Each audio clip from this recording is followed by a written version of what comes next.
The air inside the massive industrial hall was thick, heavy with a scent that mixed burning rubber, hot metal, and the sharp chemical temps of anxiety. It was a smell that usually meant money was being made, but today it just meant money was disappearing. Outside, the sun was high in the sky, beating down on the corrugated metal roof, but inside the huge space known as the hub, the atmosphere was frigid. The usual rhythmic thrumming that vibrated through the concrete floor giving the workers their heartbeat was gone. In its place was a terrible, suffocating silence. At the center of the room stood the reason for all the panic. It was a diesel generator the size of a small house, painted yellow beast of steel and pistons that was responsible for powering the entire facility's critical operations. Usually, you couldn't hear yourself think near it, but now it sat dead. It was like a sleeping giant that refused to wake up, and every minute it slept. The company bled thousands of dollars in lost production. Surrounding the beast was a cluster of men dressed in crisp, pristine uniforms. These were the top engineers. They were the best the company could buy. Men with thick glasses, expensive degrees from prestigious universities, and years of experience working with complex machinery. They moved with a frantic energy, their hands flying over tablet computers, connecting thick cables to diagnostic ports and barking orders at one another. "Check the fuel pressure again," one of the lead engineers shouted, his face turning a deep shade of red. He wiped sweat from his forehead with the back of a hand, leaving a smudge of grease on his otherwise clean face. "The computer says there is a blockage, but the manual lines are clear." "I am checking, sir," a younger technician replied, his voice cracking under the pressure. "But the sensors aren't reading anything. It's like the engine is ghosting us." The lead engineer kicked a metal toolbox in frustration. The loud bang echoed through the silent hall, making a few of the other workers jump. "Ghosting us?" "Machines don't ghost people. They break, and we fix them." "Find the problem?" This had been going on for 4 hours. The shift had started with hope, but now it was crumbling into despair. The engineers had dismantled the control panels. They had run software updates. They had cross-referenced the error codes with the manufacturers in Germany. They had done everything by the book, but the book wasn't working. The giant machine remained a statue of cold iron. Near the back of the room, far away from the panic and the expensive tablets, a woman worked. Her name was Alina, but to most of the men in the room, she didn't really have a name. She was just the cleaner or maintenance. She was a simple woman in her late 50s, with kind eyes that had seen a lot of life and rough hands that knew the texture of hard work. She wore a faded blue uniform that had been washed so many times the fabric was starting to thin at the elbows. On her feet were sturdy, scuffed work boots. Alina was pushing a large yellow mop across the oily concrete floor. She wasn't supposed to be close to the engine while the engineers were working, but the oil leaks were constant here. If she didn't keep mopping, someone would slip and hurt themselves, even if the machine wasn't running. She moved with a slow, steady rhythm. Asterisk, swoosh, squeeze, swoosh. Asterisk. It was a calming motion in a room full of chaos. As she dipped the mop into the bucket, she looked up at the frantic scene. She watched the lead engineer screaming into a phone, watched the younger technician crawling on his belly under the engine with a flashlight. She saw the fear in their eyes. It wasn't just fear of losing their jobs.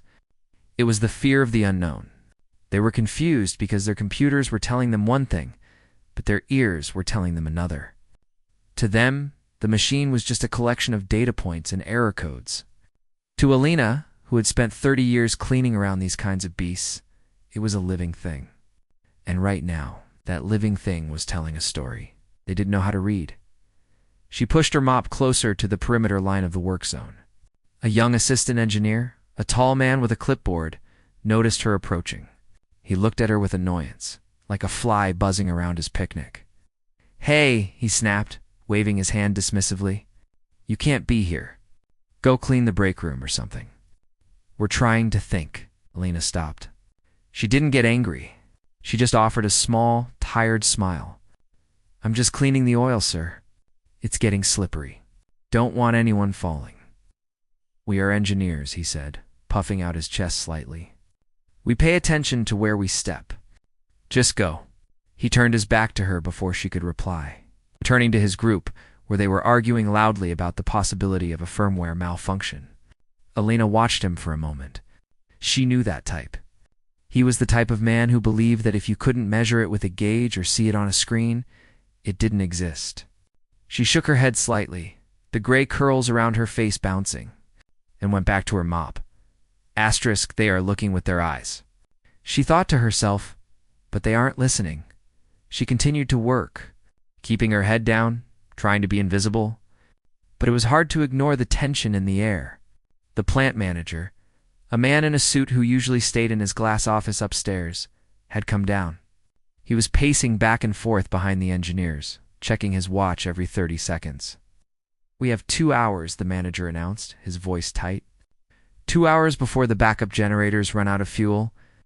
If this main line isn't up by then, we shut down the whole grid. Do you understand me? Whole grid. The engineers' faces went pale. The pressure was crushing. The lead engineer pulled off his safety glasses and rubbed his eyes, looking defeated. "Sir, we have replaced the sensors. We have checked the compression. The computer keeps saying, 'System okay,' but the engine won't turn over. It's illogical. I don't pay you for excuses." The manager yelled, "I pay you for solutions. Fix it."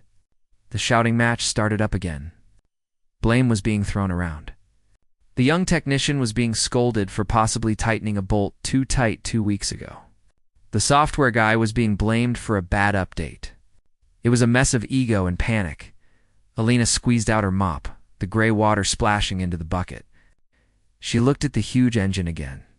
She noticed something that the men, with their faces buried in laptops and diagrams, hadn't noticed.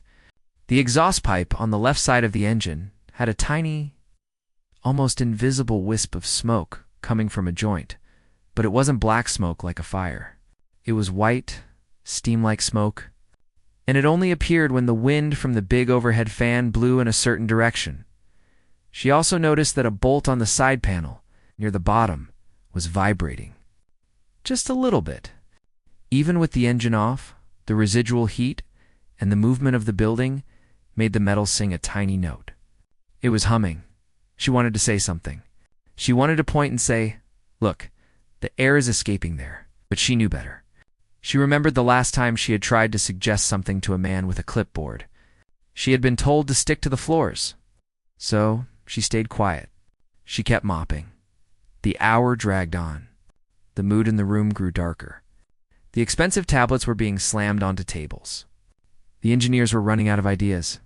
They were looking at a machine that cost millions of dollars, built by the smartest people in the world, and they were helpless.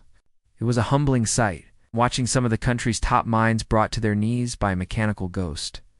Finally, the manager clapped his hands loudly, silencing the room. "Enough," he shouted. "This is ridiculous. We have 10 brains in this room, and a piece of metal is winning. We need to think differently." He looked around the circle of exhausted, sweating men. They all looked down at their boots, afraid to make eye contact. They were out of options. The silence stretched out, heavy and uncomfortable. Then the manager's eyes drifted. He looked past his lead engineers, past the expensive diagnostic equipment, and landed on the corner of the room. He saw Alina. She was slowly wiping down a handrail nearby, watching them with a calm, pitying look. It was the only calm thing in the entire building. Something in the manager snapped. It was a mix of desperation, frustration, and a strange desire to prove that the problem was impossible. He pointed a finger at her, cutting through the tension like a knife. "You," he said, his voice low, but carrying across the room. Alina froze. She looked around, thinking he might be pointing to someone behind her. But there was no one there. She pointed a gloved finger at her own chest. "Me, sir." "Yes, you," the manager said, walking towards her. The engineers turned, looking confused. "You've been standing there all day, watching us like we're fools. You think this is funny? You think you know something we don't?"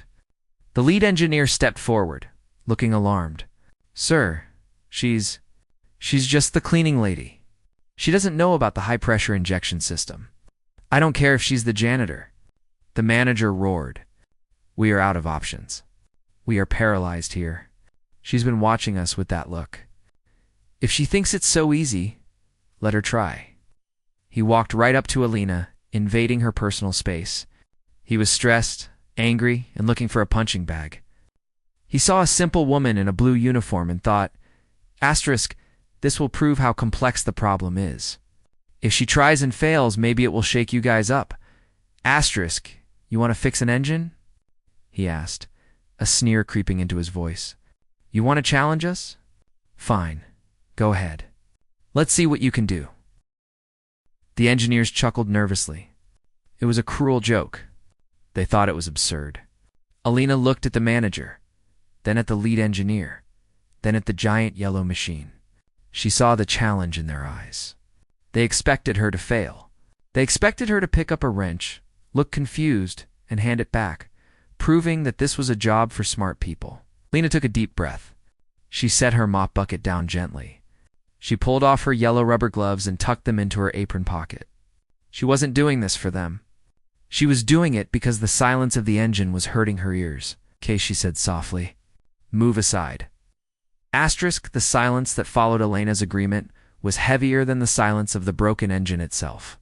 For a moment, the only sound in the vast hall was the distant hum of the overhead fans and the drip, drip of water from Elena's mop bucket.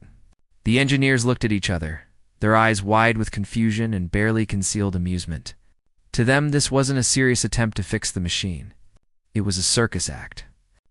It was a moment of comic relief in a stressful day, brought to them by the cleaning lady, the lead engineer. A man named Richard, who prided himself on his methodical approach to problem-solving, stepped forward with a patronizing smirk. He held up his hands as if he were directing traffic. All right. Let's not do anything rash. You don't want to get hurt, and you certainly don't want to void the warranty on a $10 million generator by touching it. He looked at the plant manager, expecting him to laugh along and call off the joke. But the manager didn't laugh. He stood with his arms crossed, his jaw set tight. He was desperate. Logic had failed him. Science had failed him. He was willing to try voodoo if it meant the lights came back on. He stared at Alina and gave a sharp, curt nod. Let her try, Richard. If she breaks it, she breaks it. It's already broken. Richard's smirk faltered, replaced by a look of genuine concern for his equipment. Sir, this is high-precision machinery. It's not a toaster oven. But the manager waved him off, turning his back to watch the large digital clock on the wall. They had less than an hour now. Alina ignored the bickering. She walked past the group of men, leaving her mop and bucket in the corner like an old skin she was shedding. As she moved toward the massive yellow beast, the smell of oil and diesel filled her nose. It was a smell that felt like home to her, oddly enough.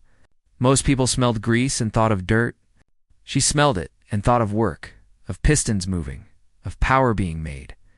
She stopped at the base of the engine. Up close, the machine was terrifyingly complex.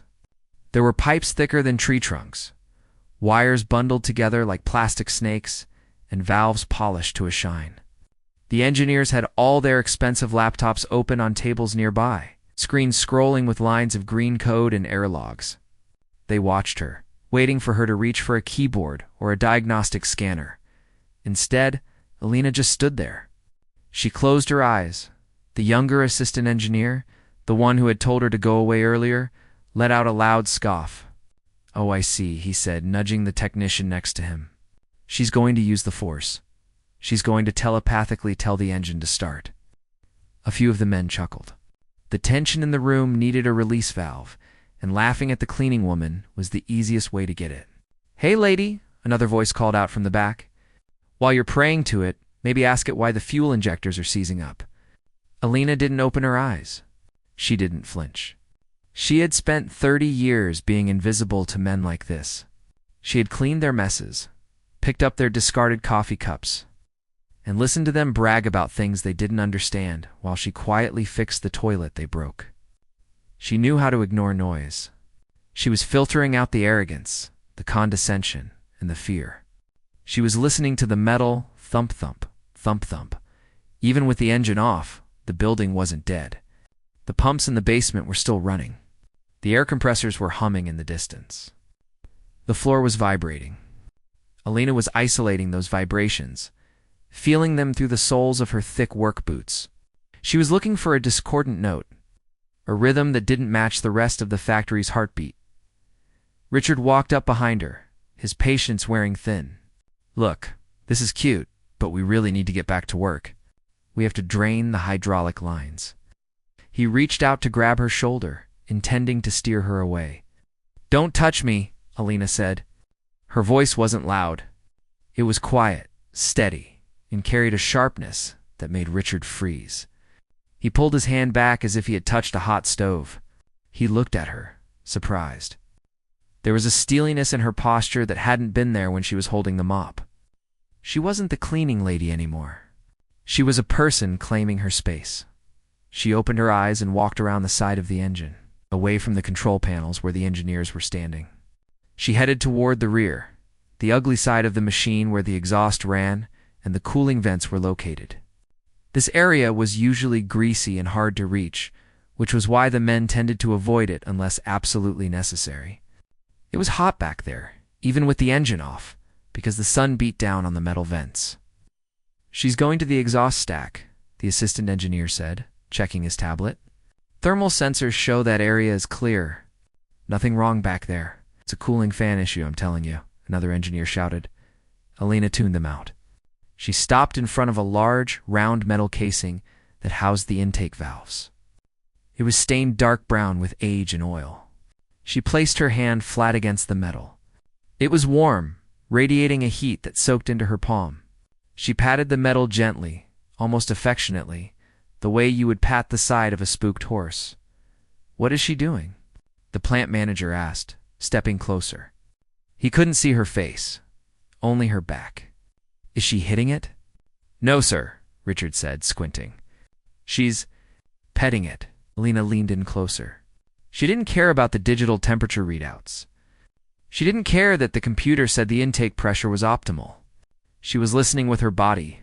She could feel a faint, rhythmic ticking sensation in her fingertips. It was so faint that if you were holding a clipboard or typing on a keyboard, you would never feel it. But her hand was still pressed hard against the iron. Tock, tock, tock. It wasn't right. A healthy engine at rest should be silent, or it should have a uniform hum. This was a tapping, a hesitation. She moved her hand 2 inches to the left. The vibration stopped. She moved it back. The vibration was there. It wasn't coming from deep inside the pistons. It was coming from the surface, from a seal. "She's wasting our time," Richard muttered, checking his watch. "We have 45 minutes. He walked over to Alina, his annoyance peaking. "Ma'am," he said, his voice dripping with false politeness. "You've had your fun. You've touched the engine. It's very spiritual. But we need to use heavy tools now. You're in the way of the crane." Alina turned to look at him. Her face was calm, her expression unbothered. She didn't look at him with anger, just a simple, direct gaze that made him feel small. "You use the computer to talk to the machine," she said. "But the machine doesn't speak computer. It speaks pressure. It speaks heat. You are checking the grammar, but you aren't listening to the story." The engineers laughed, but it was a nervous laughter now. She spoke with a strange kind of poetry they didn't understand. "I need tools," Alina said simply. Richard laughed out loud. "Tools? You? Which one? The laser aligner? The torque calibrator?" Alina shook her head. "No, I need a wrench.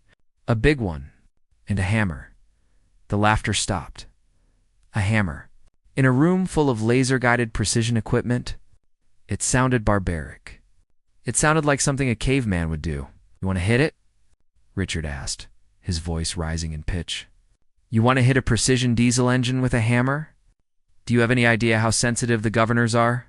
You'll destroy the sensors."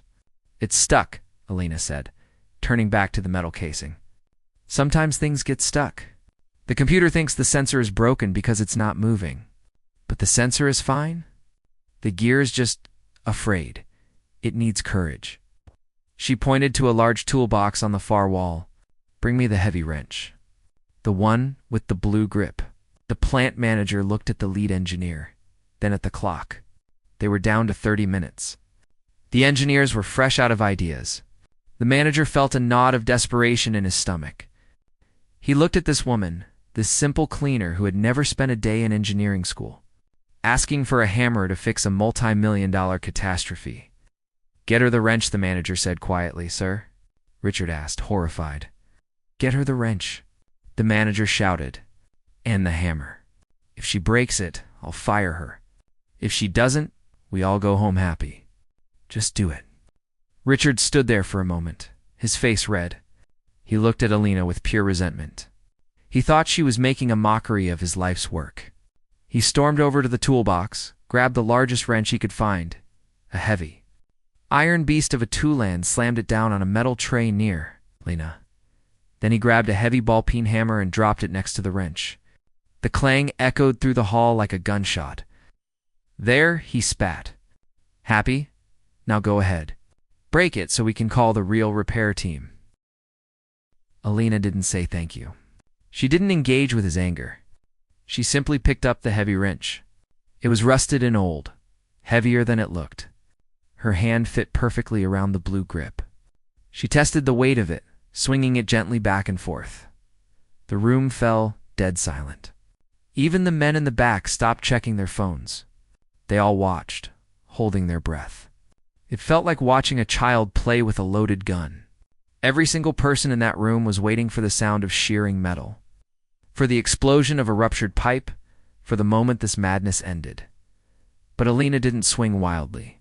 She moved with deliberate purpose. She walked back to the spot on the engine where she had felt the vibration. She looked at the men one last time. "Computers are smart," she said, mostly to herself. "But they don't know about rust. They don't know about a speck of dirt that decides to sit in the wrong place." She fit the wrench onto a large bolt on the side of the intake housing. It wasn't a bolt that controlled anything electronic. It was part of the manual bypass valve, a mechanical failsafe that most modern engineers never touched because they relied on the electric solenoids to do the work. Alina took a deep breath. She planted her feet wide apart. She gripped the wrench with both hands. The engineers flinched, expecting her to try to turn it, but she didn't turn it. She held it steady, locking it onto the bolt head. Then she picked up the hammer with her right hand. The younger assistant screamed, unable to stop himself. Alina didn't listen. She raised the hammer. She looked at the spot where the wrench met the bolt. She visualized the tiny piece of grit, the rust, the microscopic imperfection that was holding the entire factory hostage. She swung asterisk. The sound that rang out wasn't a delicate ping or the soft click of a keyboard key being pressed. It was a violent, harsh crash that seemed to vibrate right through the teeth of everyone standing in the room. Clang! Alina brought the heavy hammer down onto the wrench with the force of a woman splitting firewood. The impact sent a shockwave up her arm, making her shoulder ache, but she didn't flinch. She didn't stop. She struck the wrench again, and then a third time. Each blow was deafening in the silent hall. To the trained engineers, it sounded like she was committing murder against a precision machine. They were wincing, covering their ears, waiting for the sound of tearing metal or the hiss of escaping steam that would signal a catastrophe. "She's cracked the casing," the lead engineer screamed, his voice rising an octave. "I heard it crack. Stop her." But before the plant manager could give the order to tackle her, the fourth blow landed. This one sounded different. It wasn't a high-pitched clang, but a dull, solid thud. It was the sound of metal shifting, of a stubborn piece of iron giving up its grip. Alina dropped the hammer. It hit the concrete floor with a heavy thump.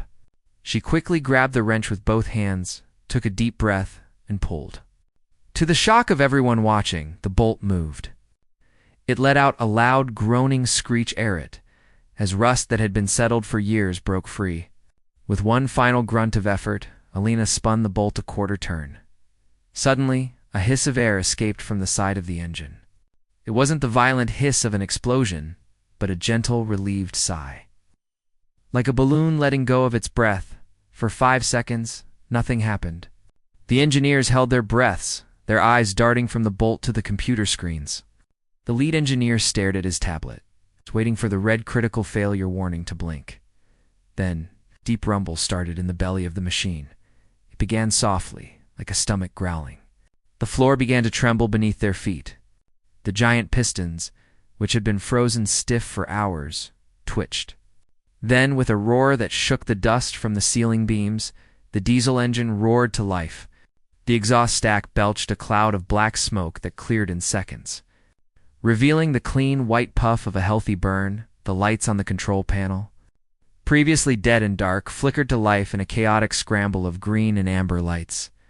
The giant turbine on the front began to spin, slowly at first, then picking up speed until it was a blur of motion. The hum of electricity filled the air, returning to the building like a long-lost friend. The silence was gone, replaced by the beautiful, chaotic noise of a factory working again.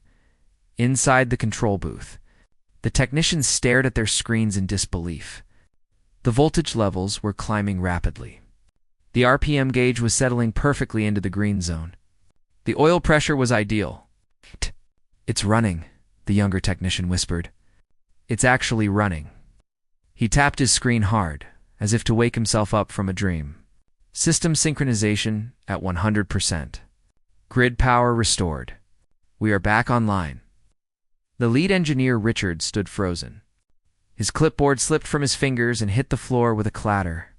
He looked at the engine, then at his computer, then at Alina. His mouth opened and closed, but no words came out. His brain, filled with formulas and complex diagrams, couldn't process what his eyes were seeing.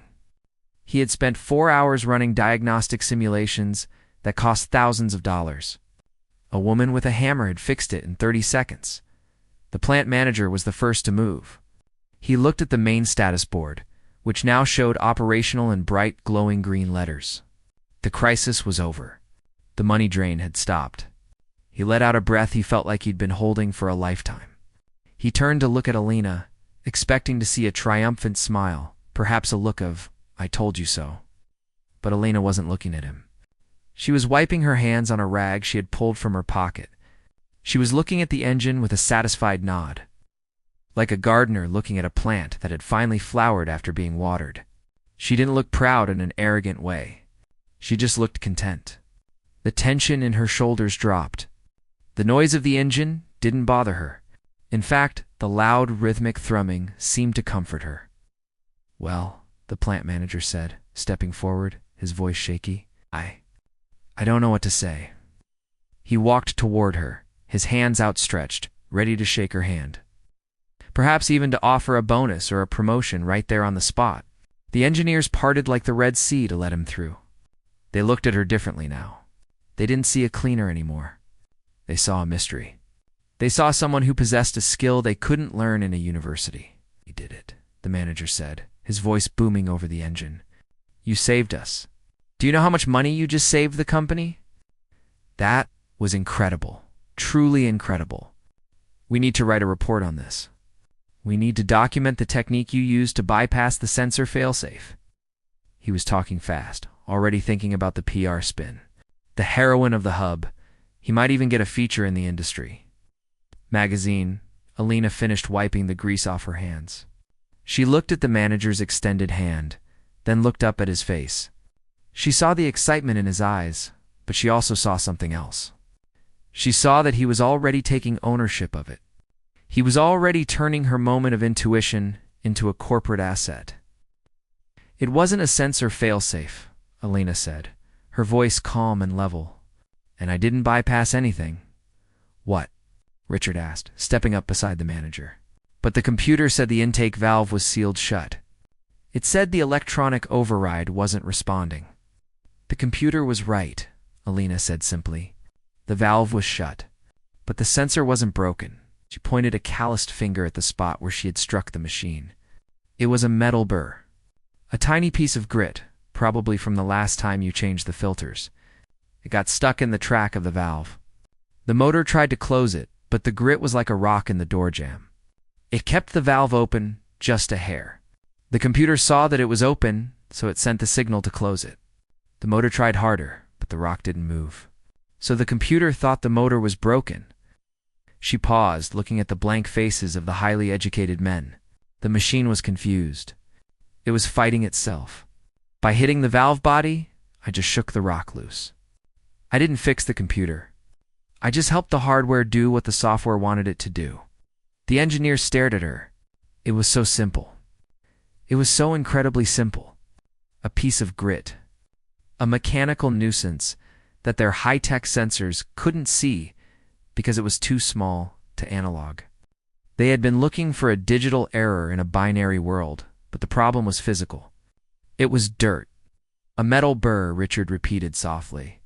He looked like he wanted to cry. We were going to replace the entire actuator assembly. You were thinking too much, Elena said softly. She picked up the hammer and placed it back on the tray. Sometimes you have to stop looking at the screen and start listening to the metal. The manager was still beaming.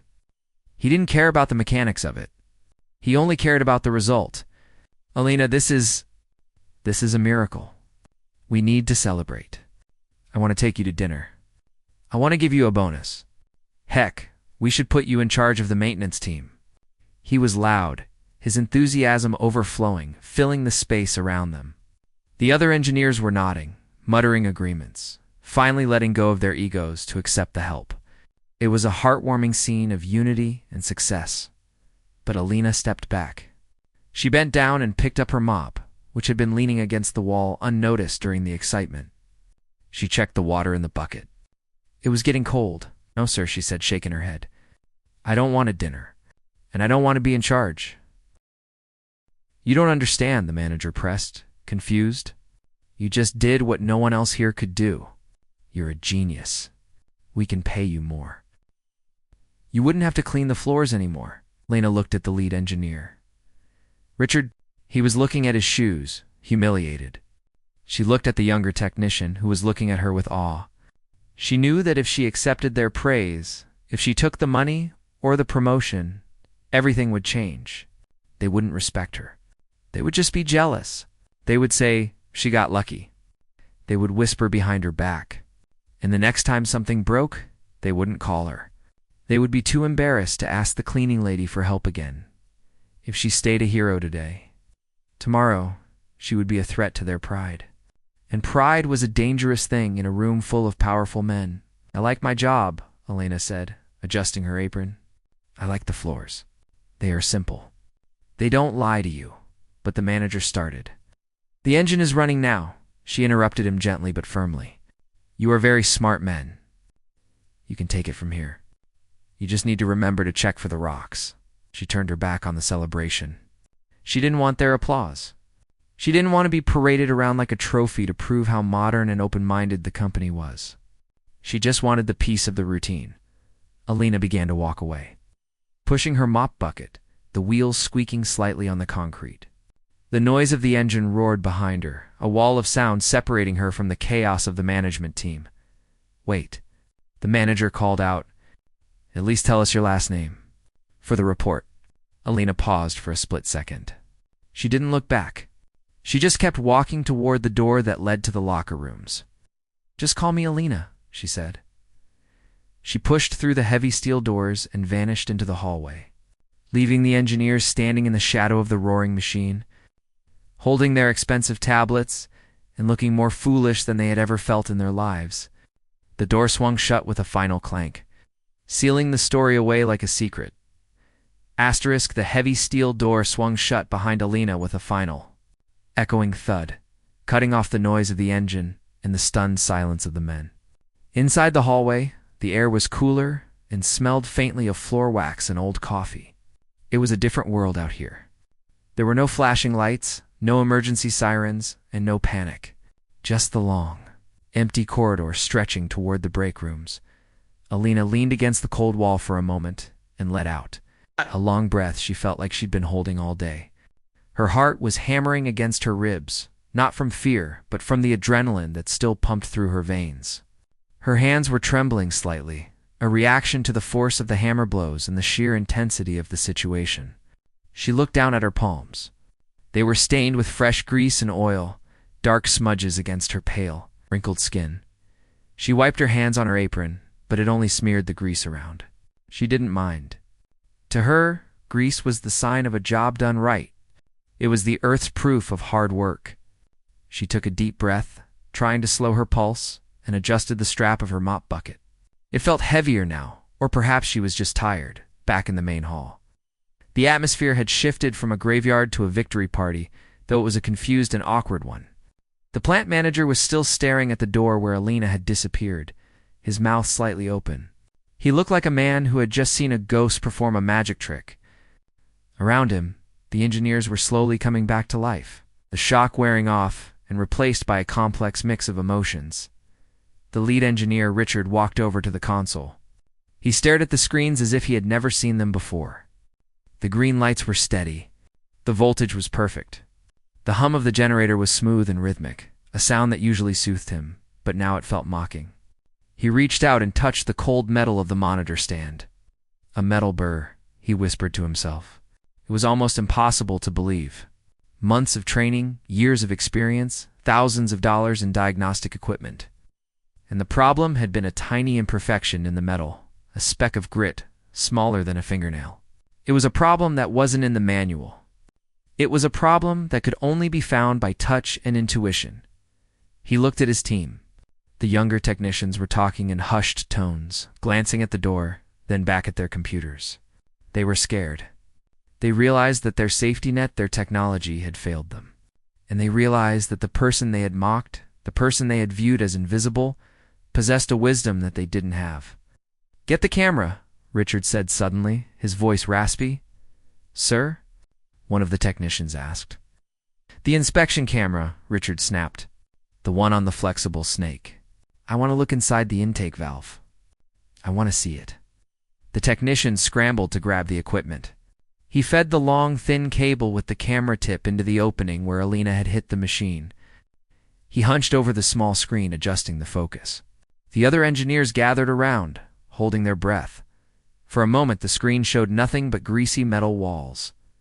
Then the light caught something. There it was. A tiny, jagged shard of metal wedged right where the valve stem needed to slide. It was so small that if you sneezed, you might miss it. But it was there. It was the rock that had stopped the machine. She was right, the technician breathed, the awe evident in his voice. There it is. It's loose now. It's just rattling around in the chamber. If we cycle the engine, it'll blow out the exhaust. Richard stared at the screen. He felt a strange sensation in his chest, a mixture of relief and a deep, stinging humility. He remembered the way he had scoffed at her. He remembered the arrogance in his voice when he offered her the laser aligner. He felt his face heat up with shame. He had been ready to fire the person who had just saved the company millions of dollars. She hit it. She shook it loose, Richard muttered. He looked at the wrench still lying on the floor. It looked like a primitive tool in a high-tech world. But now it looked like a magic wand. Outside, Alina reached the break room. It was a small, windowless room with a vending machine, a microwave, and a few plastic tables. Usually there would be a few workers here on break, laughing and drinking coffee, but the floor was empty. Everyone was either working or outside waiting to see if the power would come back on. Alina went to the sink in the corner. She turned the faucet handle and pumped the soap dispenser. The pink foamy soap smelled like fake flowers, a sharp contrast to the industrial smell of the engine room. She scrubbed her hands vigorously. Watching the black water swirl down the drain, she looked at herself in the small mirror above the sink. Her hair was a bit messy from the heat. Her face was flushed, but her eyes were calm. She didn't feel like a hero. She felt like a musician who had just played a song she knew by heart, while everyone else was trying to read the sheet music upside down. It wasn't magic. It was just experience. She knew that machines had personalities. They had moods. And sometimes, like stubborn mules, it just needed a firm hand to snap them out of it. She dried her hands on a rough brown paper towel and threw it into the trash. She walked over to the vending machine and dug into her pocket. She pulled out a few crumpled dollar bills and a handful of coins. She fed the money into the machine and pressed the buttons for a package of peanut butter crackers. The machine whirred, and the coils turned. The crackers fell into the bin with a thud. Alina bent down and retrieved them. It was a small victory, but it felt good. She sat down at one of the plastic tables and tore open the package. She was hungrier than she realized. She took a bite, the salty, dry taste of the crackers filling her mouth. Back in the main hall, the plant manager had finally recovered his voice. He pulled his phone out of his pocket and paced back and forth. He needed to tell the corporate office. He needed to tell the CEO, but what would he say? The cleaner fixed it with a hammer? They would never believe him. They would think he was covering up a mistake. He needed a narrative. He needed to make it sound technical. Richard, the manager, called out. Write this up. Make it sound?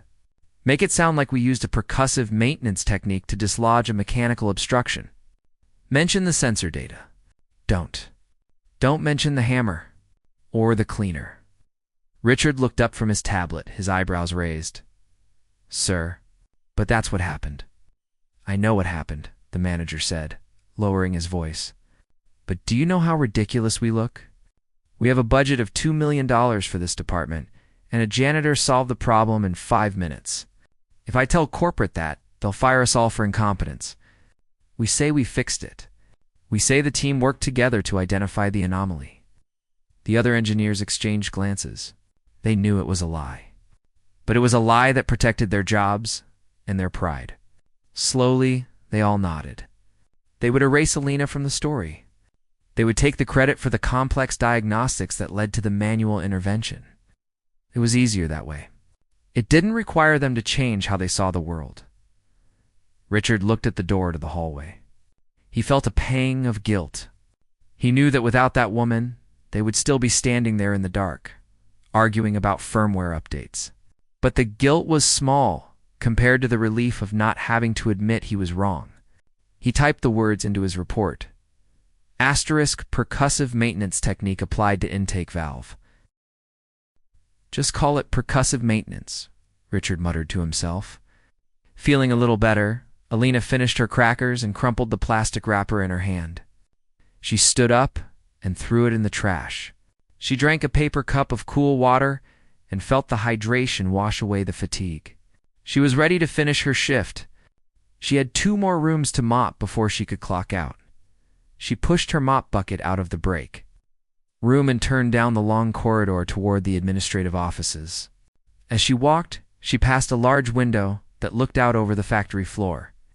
Far below, she could see the men clustered around the engine. She saw the manager shaking hands with Richard. She saw them smiling, patting each other on the back. They were celebrating. They looked important again. Alina stopped for a moment and watched them. A small smile touched her lips. She didn't feel angry that they were taking the credit. She didn't feel a need to run down there and demand recognition. She knew that they lived in a world of titles and reports. She lived in a world of dirt and grease. Gosh, they can have the credit, she whispered to the glass. I got the engine running. She knew the truth, and the machine knew the truth. And when they went home tonight to their big houses and their families, they would sleep soundly, knowing the factory was running. And she would go home to her small apartment, make a cup of tea, and sleep soundly knowing that she had done a good day's work. Alina turned away from the window. She continued down the hall, the squeak of her mop wheels echoing rhythmically against the tiles. Squeak, squeak, squeak. It was the sound of order being restored. The crisis was over. The drama was finished. She was just Alina again, and that was exactly the way she wanted it. Asterisk, the sun was beginning to set outside the long, narrow windows of the administrative wing, casting long orange shadows across the polished floor tiles.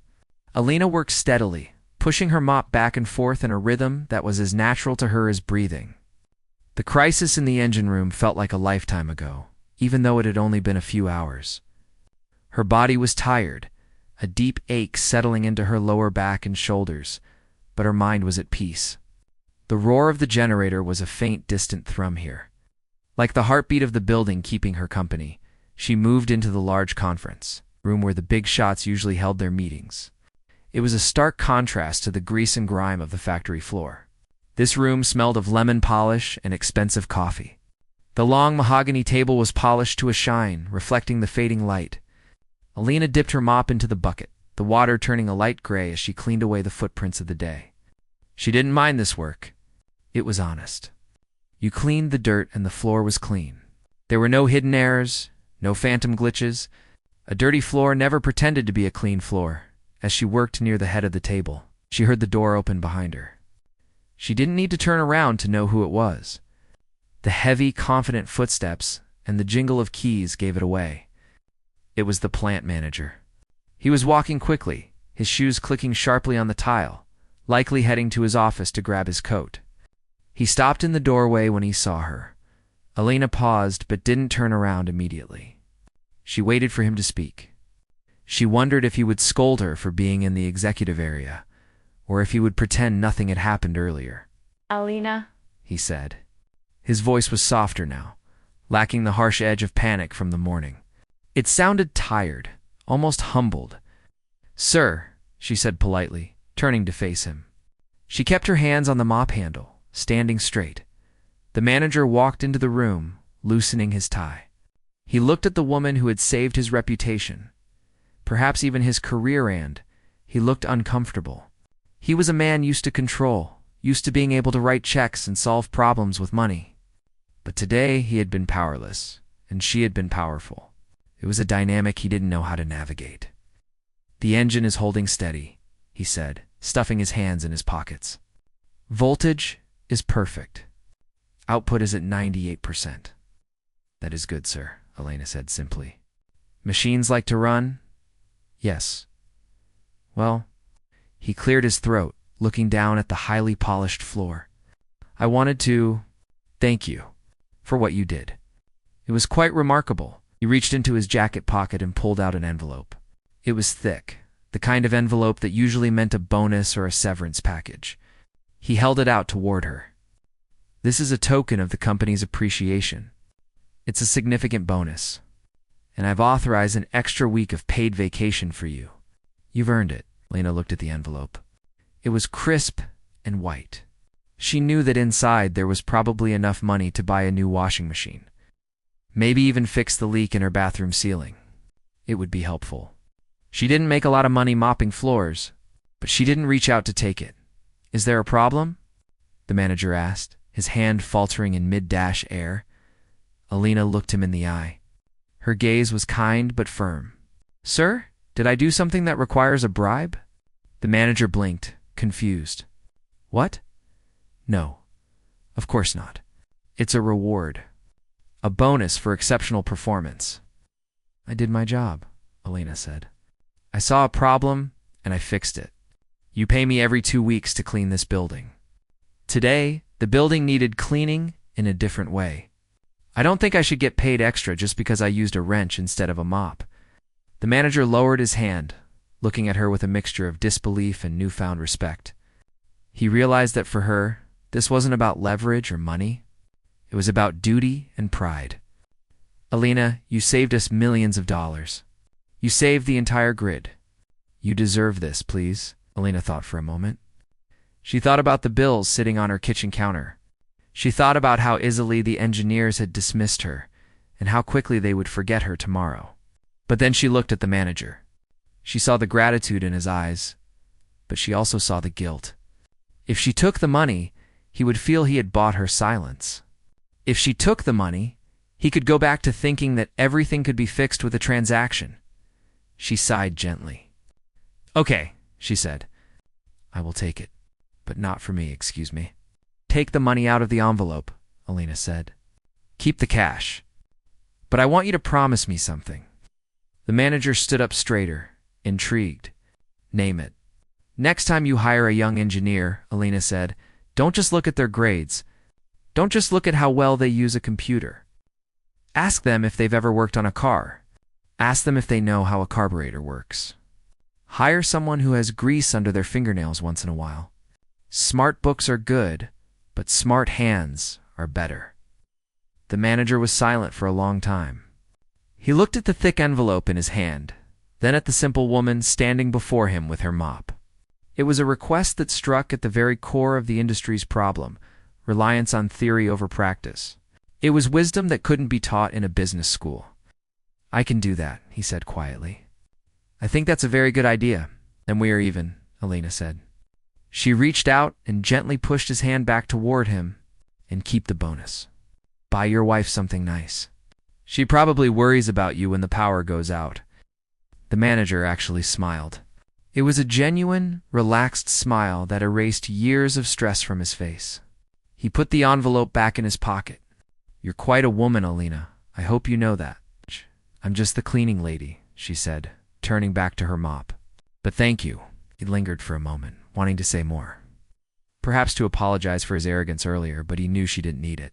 He gave a small nod, turned, and walked out of the conference room. His footsteps were lighter now, less hurried.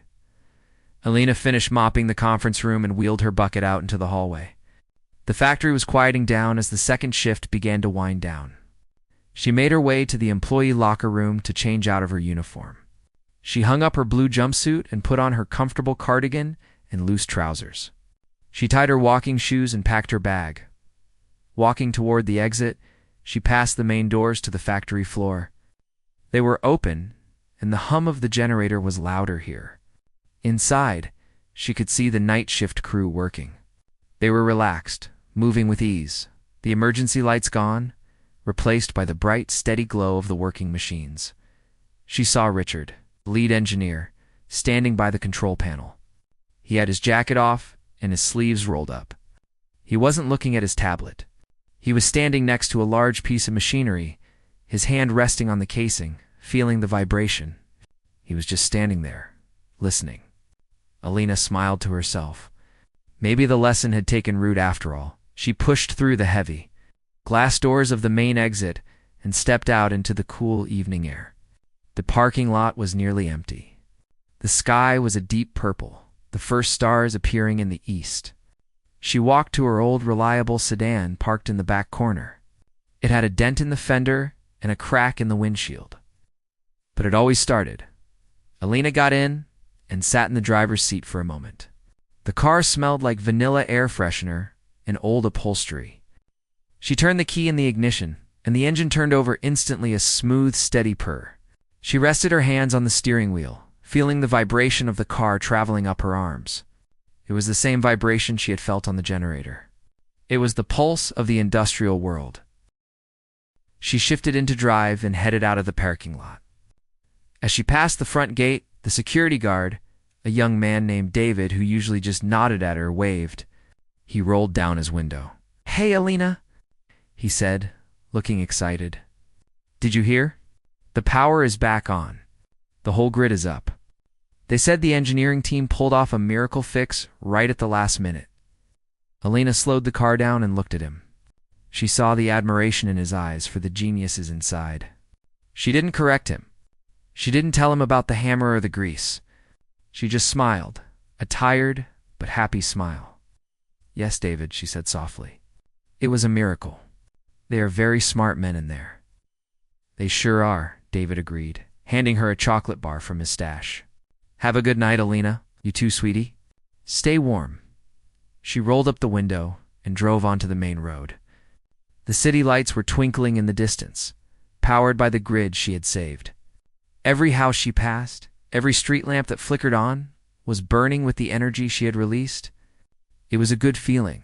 It wasn't her name on the report, and it wasn't her picture in the company newsletter. But it was her work. She turned on the radio. An old upbeat song was playing. She tapped her fingers on the steering wheel to the rhythm. She didn't need the applause. She didn't need the bonus. She had the satisfaction of knowing that while the world was busy arguing about how to fix things, she was the one who actually picked up the hammer. Alina drove home through the night, just a simple woman in an old car. Invisible to the world, she kept spinning, but essential all the same. And that was enough.